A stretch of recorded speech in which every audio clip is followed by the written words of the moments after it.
Interview.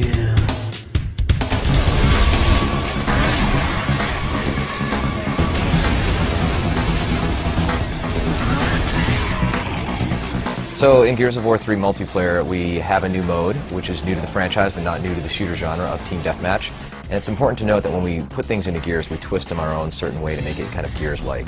And one thing we've done is it's not just a matter of getting to a certain score and wow, the match is over, that was fun. You essentially deprive the other team of respawns. So what ultimately happens is, for a little while, it's regular Team D, and people are spawning in and they're having fun. Then after a certain point, you run out of lives, and it turns into a last man standing type situation, which results in some great dramatic situations in the playtest lab. On top of all that, we've taken some of our previous modes, and one of them, which was kind of called Submission. It was basically a mode where you kind of try and capture an AI and hold it, right? We've changed that so it's capture the leader. So one player on the COG is Chairman Prescott, the player on the Locust is Queen Mira. You spawn, and you basically have to capture the leader, take him hostage, and take him somewhere in the map and just hang on to him for a certain amount of time, which has proven to be quite a bit of fun. On top of it all, we used to have modes like Annex, where it was kind of a territory control mode and things like that, and it kind of was a little fuzzy as far as what the rules were. We've consolidated and changed that, modified it, and streamlined it into a mode that's essentially a territory-based mode, where it's King of the Hill. So find the circle, hold it, sap it to the points, get a certain percentage point to win, and then it moves to another location, which has provided some very strategic and fun matches for us. So the weapons, of course, are one of the great things people love about Gears of War, and we've added in a sawed-off double-barrel shotgun. And this gun is really like it's a cone of death in front of you. If you go more than a few feet away from somebody, it doesn't do too much damage. But you can actually catch 2 to 3 people in your spread and jib them immediately, which is amazingly gratifying. We wanted a new assault rifle, and so that's why we came up with the Retro Lancer. It's sort of the Lancer pre the Emergence day, so it's like when the humans were fighting humans. It's got a traditional bayonet. It's got an awesome charge. You can charge into somebody and throw them like a bale of hay, which is fun. But also to the novel like the Digger, where you can actually shoot a grenade underground and it pops up behind cover and flushes people out of cover. To the new heavy like the One Shot, which is this really heavy sniper that can blow through a mauler with his shields with a single shot. So we had the full gamut from and then we even did things like changing the pistol, like the Gorgon pistol went from being sort of those burst fire and single fire to now in its sort of the next incarnation it's actually a submachine gun. So it's really good for meat flagging and meat bagging and using the Gorgon. On top of that, we have the Hammer Burst returning. It's semi-automatic. Pull the trigger and fire as fast as you can almost. And we have iron sights, which is a first for the franchise, so you can actually zoom in and see your enemy closer and take them out from a longer distance. So everything covered from super close range, the sawed-off double-barrel shotgun, all the way through to the Hammer Burst. Well, there's lots of new stuff you can do in terms of abilities in Gears of War 3. I mean, there's the mantle kick, which is a way of kind of rewarding the aggressor when 2 people are on the same piece of cover, just on opposite sides. You can actually mantle into them and knock them and get a shot off.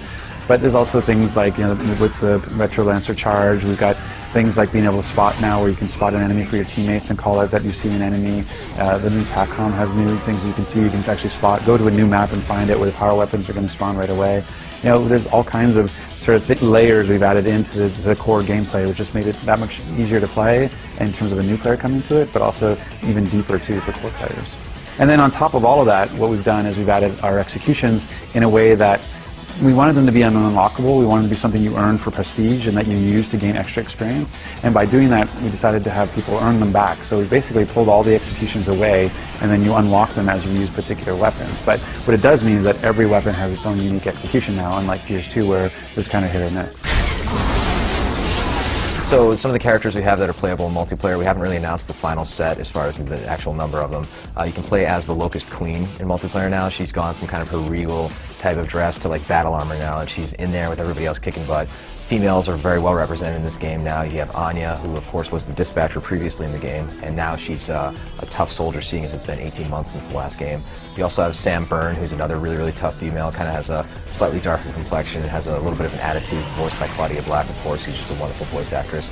As well as unlockable characters, right? We have, you can play as, Augustus Cole, the Coal Train, right? But you can also unlock his thrashball outfit, being, of course, the sport that he used to play. So seeing this guy who essentially looks like a football player running around and beating the crap out of these locust creatures is immensely gratifying. We hope players want to continue to grind and unlock these things. So we have lots of new maps. I mean, I think so far we've revealed 5 of the new maps that we have, and we have everything from, Trenches, which is sort of a locust-themed map, which has a sandstorm that blows in when you hear the horn roar, to Thrashball Stadium, where Cole used to play, to Overpass, which is a sinking map that over time will actually go into the underground as you're playing. And so it doesn't change the battlefield, but it does give a sort of cosmetic change to the world and makes the maps feel a lot more interactive and dynamic.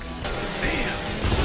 One of the mantras we have for Gears of War 3 is if you've never played a Gears game before, like, just give this one a go, right? Because we're going to recap the story very well at the beginning. You're going to know exactly what's going on.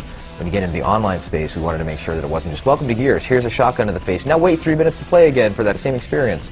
The hardcore love it, the casual gamers might not so much. By adding Team Deathmatch, that's going to help, so players can maybe only wait 10 seconds in a spawn queue, and then they get back in and they get to get some kills and start the experience grind, right?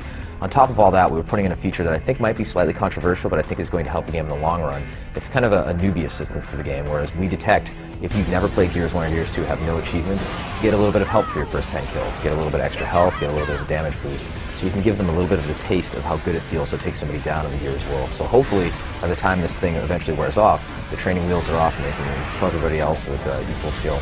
So originally Gears 2 was slated to ship in April 2011. We have since made the strategic decision to ship it in holiday window for 2011. We're really excited about the delay, actually. I mean, I understand why it's frustrating for some of the customers. And from our side, you know, the fact that we were completely on track for an April release, it is a little disheartening from that perspective. We were getting set up and we were starting to really close down the project and getting ready to ship it for April.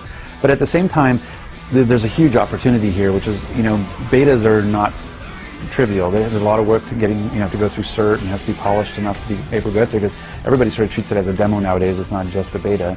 And so to have a highly polished beta and have enough time to get fan reaction so that you can incorporate that reaction into it, it takes a lot of work and it takes time. And so that extra 5 months, you know, in that time period, we're going to be able to do that, and not only do it, but I'll do it on top of dedicated servers, so that we can actually really test the scalability, and are the data centers in the right place, are we in the right place globally, all that kind of stuff. So we're really looking forward to having, you know, this really polished multiplayer experience when Gears 3 ships. Game is coming out holiday 2011. Haven't locked down a specific date, but it's of course exclusively on Xbox 360.